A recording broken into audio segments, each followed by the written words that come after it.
सबसे पहले मैं आज विजय दशमी महापर्व है, आप सबके माध्यम से मैं बड़ौदा निवासियों को, हरियाणा प्रदेश वासियों को, देशवासियों को विजयदशमी महापर्व की बहुत बहुत शुभकामनाएं और बधाई देता हूं। ये महापर्व आप सब के लिए मंगलमय हो। ये महापर्व असत्य पर सत्य की जीत का महापर्व है। इसकी आप सबको बहुत बहुत बधाई और शुभकामनाएं। मित्रों, बड़ौदा का ये उपचुनाव चल रहा है और पिछले लगभग 7-8 दिनों से भी हर गांव में लोगों से वो मिलने का अवसर मिल रहा है। आज लोगों का एक ही मन है कि हम सरकार में साझेदारी और सरकार के साथ जो बड़ौदा का विकास है उस विकास को और गति देने के लिए आज वो योगेश्वर दत्त जी, उनके साथ उन्होंने मन बनाया जाने का, कमल का फूल खिलाने का। हमारे जो यहां से प्रत्याशी हैं, भाजपा और जजपा के संयुक्त प्रत्याशी योगेश्वर दत्त जी, और पिछले जो 6 वर्षों में प्रदेश के यशस्वी मुख्यमंत्री मनोहर लाल जी ने, और इस 1 वर्ष के अंदर जो हमारा गठबंधन की सरकार चली है, मनोहर लाल जी और दुष्यंत चौटाला जी के नेतृत्व में जो अगाध हरियाणा प्रदेश के अंदर विकास के कार्य हुए हैं, उसमें बड़ौदा भी कहीं पीछे नहीं रहा। बड़ौदा के अंदर भी, बड़ौदा के लोग भी, क्योंकि जब गांव के अंदर जाना होता है, आज वो इस बात का ध्यान करते हैं कि पिछले 10 वर्षों में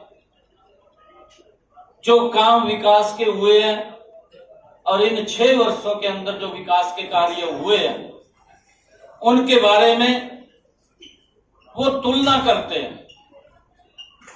गांव के लोग बखूबी इस बात की भी चर्चा करते हैं कि जो पैसा गांव के विकास के लिए इन 5 वर्षों के अंदर मनोहर लाल जी के नेतृत्व में 6 वर्षों में आया, उतना पैसा पिछले 10 वर्षों में भी इस क्षेत्र में नहीं लगा,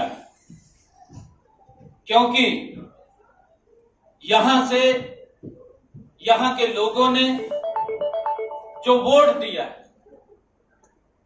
जो उन्होंने कांग्रेस के प्रत्याशी को जिताने का काम किया, और 10 वर्ष तक 2014 से पीछे यहां लगातार कांग्रेस की सरकार रही। भूपेंद्र सिंह हुड्डा इस क्षेत्र से लोगों ने वोट देकर के मुख्यमंत्री बनाए, परंतु जिस गति से विकास इन 6 वर्षों के अंदर हुआ है, उतना विकास पिछले 10 वर्षों में नहीं हुआ। ये बड़ौदा हलके के लोग इस बात की चर्चा कर रहे हैं। चाहे बड़ौदा में जो हरियाणा प्रदेश के अंदर आदरणीय मुख्यमंत्री जी ने महिला कॉलेज खोले, बड़ौदा भी उसमें पीछे नहीं रहा। बड़ौदा के अंदर भी 2 महिला कॉलेज वो खोले चल रहे। और जिस प्रकार से और भी हरियाणा प्रदेश के अंदर मनोहर लाल जी के नेतृत्व में सरकार चली है, आज विजयदशमी महापर्व है। हरियाणा प्रदेश के अंदर मनोहर लाल जी के नेतृत्व में ईमानदारी से इन 6 वर्षों के अंदर हरियाणा को आगे बढ़ाने का काम बिना भेदभाव के किया है। नहीं तो हरियाणा प्रदेश के अंदर जिस प्रकार का क्षेत्रवाद पनपता था, जिस प्रकार का भेदभाव होता था, आज समान रूप से हरियाणा प्रदेश का विकास मनोहर लाल जी के नेतृत्व में हुआ है। और उसको लेकर के जो बड़ौदा में भी, क्योंकि ये उपचुनाव आया है, इस उपचुनाव के अंदर आज लोगों ने ये मन बनाया है कि हम सरकार के अंदर साझेदारी रखना चाहते हैं। और योगेश्वर दत्त एक ऐसा युवा है जिसने इस बड़ौदा का सम्मान विश्व के अंदर ऊंचा करने का काम किया है। योगेश्वर दत्त ने इस हिंदुस्तान के तिरंगे का सम्मान बढ़ाने का काम किया है। आज बड़ौदा का सम्मान योगेश्वर दत्त के साथ वो ऊंचा होगा। ये बड़ौदा के हलके के लोगों ने अपने मन में ये ठान लिया कि वो एक वोट यहां से वो कमल के फूल योगेश्वर दत्त को जाएगा और भारी बहुमत से यहां से जिता करके उनको विधानसभा में भेजने का काम यहां की जनता वो करेगी। ये मन ये हरियाणा बड़ौदा की जनता ने वो बनाया है। और आज विकास की इस गति को और गति मिले, इसको वो विधानसभा में भेज करके बड़ौदा के विकास को और तेज करने का मन यहाँ की जनता ने बनाया है।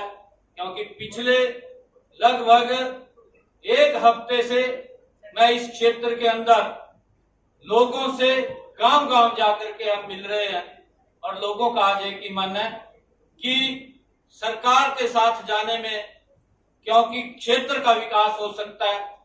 और विपक्ष के अंदर जिस प्रकार की अनदेखी वो पूर्व की सरकारों में होती थी, मनोहर लाल जी के नेतृत्व में हरियाणा प्रदेश का समान रूप से काम हो रहा है। आज हर व्यक्ति ने यह ठाना है कि योगेश्वर दत्त को विधानसभा में भेजना है।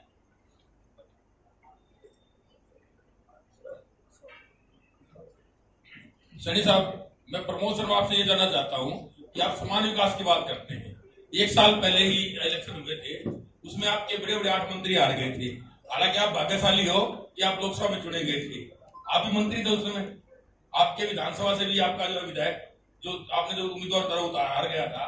अगर समान विकास हुए थे तो सारे मंत्री क्यों चुनाव हार गए थे? देखिए, मैंने अभी चर्चा भी की है, जिस प्रकार की योजनाएं मनोहर लाल जी ने बनाई है हरियाणा के अंदर, एक गरीब माँ बाप को तो ये सोच भी नहीं सकता था कि उसका बेटा सरकारी नौकरी लग जाएगा। मैं कल कहीं गांव के अंदर गया और वहां के फुटाना गांव के अंदर भी मैं गया। वहां के सरपंच महोदय बैठे थे, गांव के मौजूद लोग थे। उन लोगों ने एक चर्चा की, एक बात पूरी गांव की जनसभा में कही कि वही हमारे गांव से 50 युवाओं को रोजगार मिला। जब उन्होंने ये बात कही तो मैंने गांव वालों को कहा कि आप पिछला 20 साल का 2014 से पहले का भी रिकॉर्ड देख लीजिए कि कितने युवाओं को मिला। एक भी युवा का कोई 5 पैसे खर्च नहीं हुआ। जिस भी युवा ने 100 रुपए का फार्म भरा है उसको घर बैठे नौकरी मिल गई है। ये मनोहर लाल जी के कार्यकाल के अंदर ये सिस्टम बना है, जिसके अंदर आम बच्चे को भी वो नौकरी मिली है।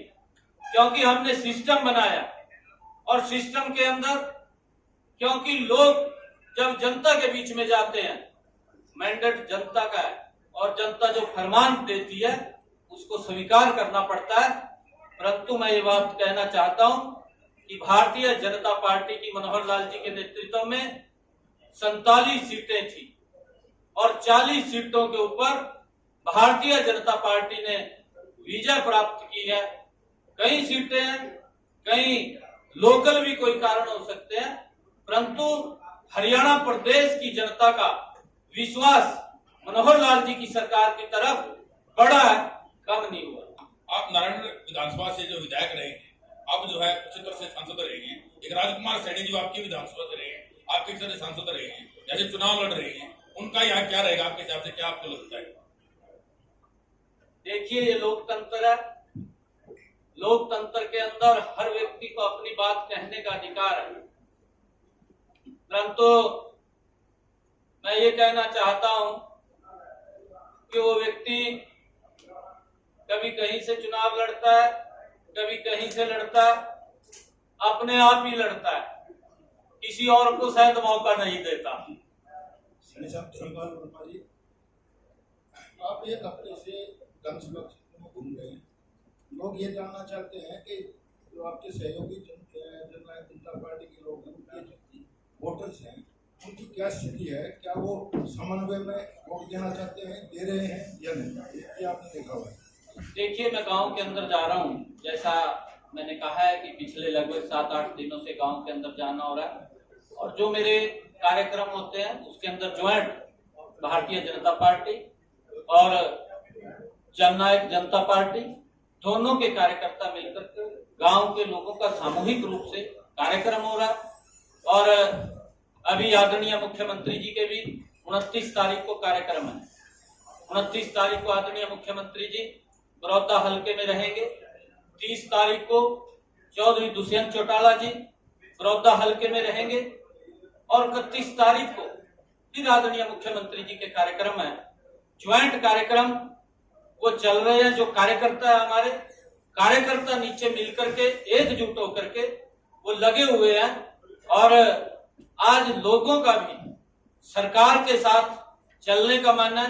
उनकी एक ही सोच है कि हमने विकास की गति को और तेज करना है, और मिलकर के दोनों हमारे भाजपा और जजपा के कार्यकर्ता बड़ी मजबूती से नीचे बूथ के ऊपर चुनाव लड़ रहे हैं, और लोगों को वो मिलकर के उनको सरकार की नीतियों के बारे में बता रहे हैं कि जो सरकार हरियाणा प्रदेश को बड़ी तेजी से मजबूती से आगे बढ़ाने में लगी हुई है, और बड़ौदा भी उसमें पीछे न रहे, बड़ौदा का भी विकास तेजी से हो, उसके लिए सभी हमारे कार्यकर्ता मजबूती से लगे हुए। सैनी साहब, आपकी पार्टी, सैनी साहब, सैनी साहब, आपकी पार्टी जो सरकार चल रही है गठबंधन की चल रही है। कल कार्यकर्ता सम्मेलन था आपका, और साथ में जो गठबंधन सरकार वो पार्टी है वो भी साथ में थी, दिग्विजय जी, लेकिन कहीं भी झंडा, कहीं भी निशान, कहीं भी कोई पोस्टर आपके यहाँ नहीं दिखा।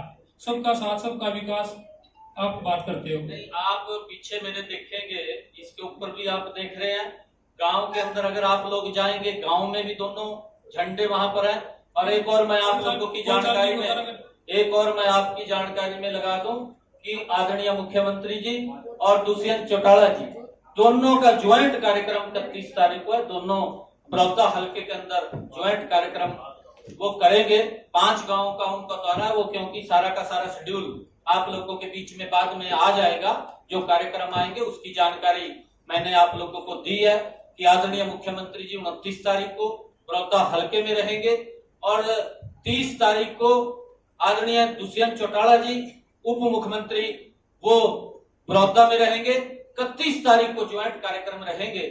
सब कार्यकर्ता दोनों दलों के मिलकर के मजबूती से इस चुनाव को लड़ रहे हैं, और आज जनता ने भी मन बनाया कि यहाँ से कमल का फूल खिला करके योगेश्वर दत्त जी को विधानसभा में भेजेंगे और सरकार में साझेदारी करेंगे।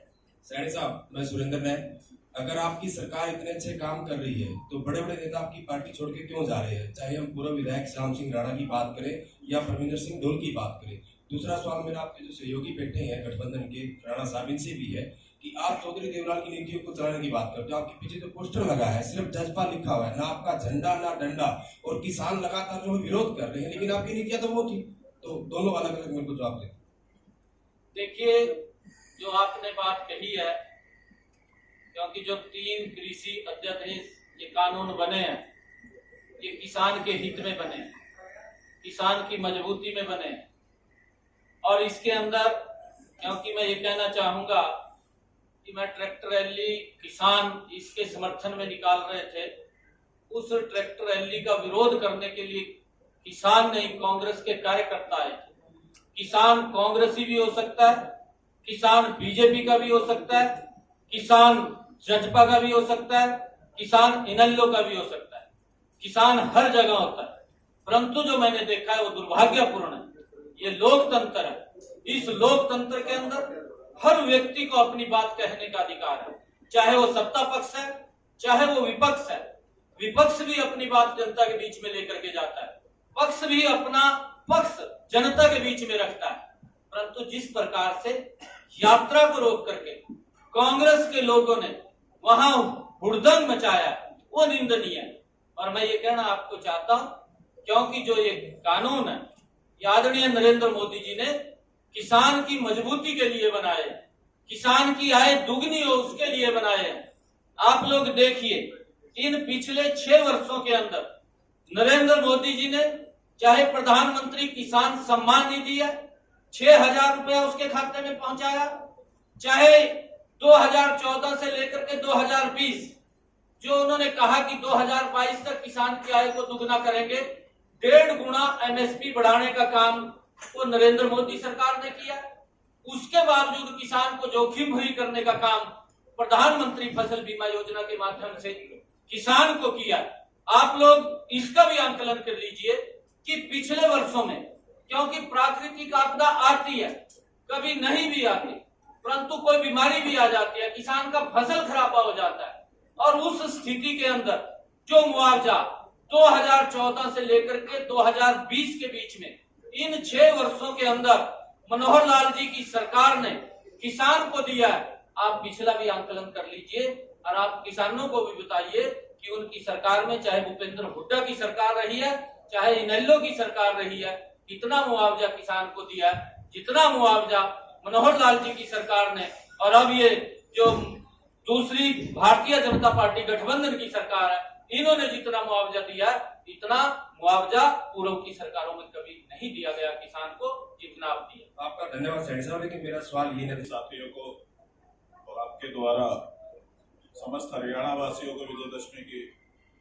शुभकामनाएं पूरे जननायक जनता पार्टी परिवार की तरफ से और गठबंधन की तरफ से। देखिए, जो आपने सवाल पूछे, आपके सवाल का वाजिब जवाब मैं देना चाहूंगा।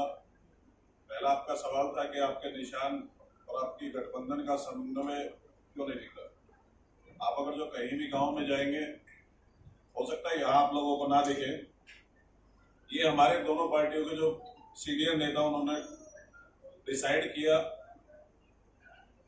कि क्योंकि एक ही प्रत्याशी को चुनाव लड़ना था, इसलिए कमल के निशान पर हम चुनाव लड़ेंगे। और दोनों पार्टियों की सहमति से ही योगेश्वर दत्त को उसमें प्रत्याशी बनाया गया है। पैनल में पूरा बढ़ाया गया, जिसकी अब चर्चा करनी व्यर्थ होगी, जिसमें जेजेपी से भी जो हमारे टिकटार्थी थे वो भी थे और बीजेपी के भी बाकी साथी भी थे।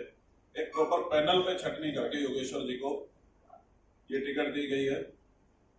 रही बात चौधरी देवीलाल की नीतियों की, तो मैं आपको एक उदाहरण देना चाहूंगा कि जब भी बीजेपी और चौधरी देवीलाल की नीतियों में विश्वास रखने वाली पार्टी, चाहे वो इनेलो हो, चाहे वो समता पार्टी हो, या पहले जब भी कोई सरकार बनी है, वो बीजेपी और चौधरी देवीलाल की नीतियों से हरियाणा में बनाई गई है।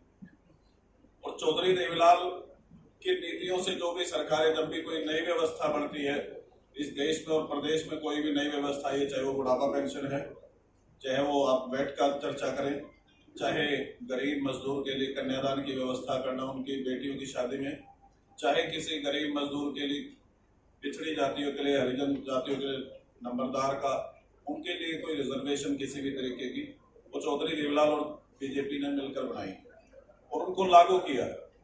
जब भी कोई नया सिस्टम, जब भी कोई नई व्यवस्था की जाती है, तो उसकी एक बार चर्चा होती है और विपक्ष उसको मुद्दा बनाने की कोशिश करता है। मैं आप लोगों को विश्वास दिलाता हूं, अगर आप ग्राउंड पर जाकर रिपोर्टिंग करेंगे, अगर जो आप वहां जाकर देखेंगे तो पूरे समन्वय से एकजुट होकर अब जननायक जनता पार्टी और बीजेपी के सभी कार्यकर्ता एकजुट होकर इस चुनाव में लड़े हैं। और मैं विश्वास दिलाता हूं कि चुनाव आज जननायक जनता पार्टी और बीजेपी के इस गठबंधन की सरकार की जो नीतियां हैं, इन्होंने जो आज व्यवस्थाएं बनाई हैं, इन्होंने जो लोगों को सुविधाएं दी हैं, जो जनता के हित के कार्य किए हैं, ये उनकी जीत होगी और योगेश्वर दत्त जी यहाँ से भारी बहुमत से विजयी होंगे। और कोई साथी कोई सवाल पूछना है तो कोई बोलेंगे। सैनी साहब, कमलदीप अत्री, मेरा क्वेश्चन आपसे दो रहेंगे, लेकिन पहला क्वेश्चन मेरा आपके जो प्रेस कॉन्फ्रेंस से आपने ब्रीफ दिया उसके बारे में है। आपने कहा बड़ौदा के अंदर 2 कॉलेजेस हमने दिए।